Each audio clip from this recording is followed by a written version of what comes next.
You know, the loss of a loved one compounded by the inability to fully grieve. So that's the story of one Metro Atlanta family as we continue to cover the impacts of postal problems across our area. For more than a month now, we have been following issues with missing mail stemming from that new USPS processing facility in Palmetto. Tonight, 11 Alive's Joe Ripley explains how these delays have cost loved ones the closure they need to heal, Joe. That's right. This is trauma on top of trauma. We've told you how mail and package delays have caused frustration for you watching at home, getting vital medication or a wedding dress. But when that package is a person you love, getting answers matters that much more.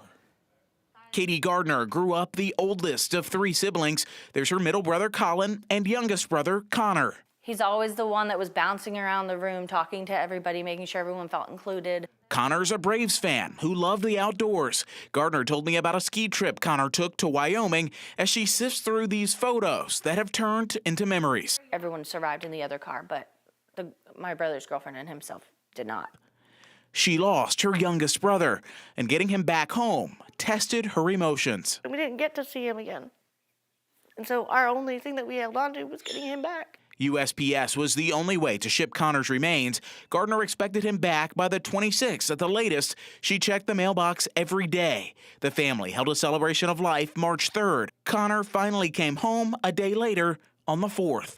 When I received him in the box, it was so jostled that even some of his remains spilled out of a sealed bag. Gardner last tracked her brother at the Postal Service's Palmetto Distribution Center, where she says he stayed for at least 3 days. It follows the long list of reported delays from the facility. A 2023 audit by the Inspector General revealed the Postal Service did not always comply with proper procedures to handle cremated remains. Another audit this year found there was failure in relocating equipment to the Palmetto facility and confusion around staff roles and responsibilities, which contributed to the delays. It honestly takes the wind out of your wings, because it's like you're looking forward to starting the healing process, and you can't. Now that her brother is home, Katie Gardner can finally start to heal and bring a little more life back to her home.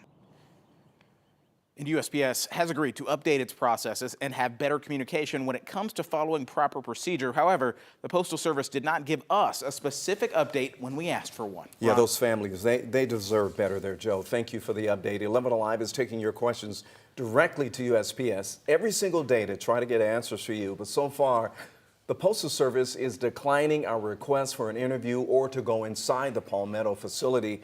To read what we have uncovered so far about what may be causing the postal problems, just text the word mail to the number on your screen, 404-885-7600, and you will get a link to all of our postal stories along with advice for dealing with some of the most common issues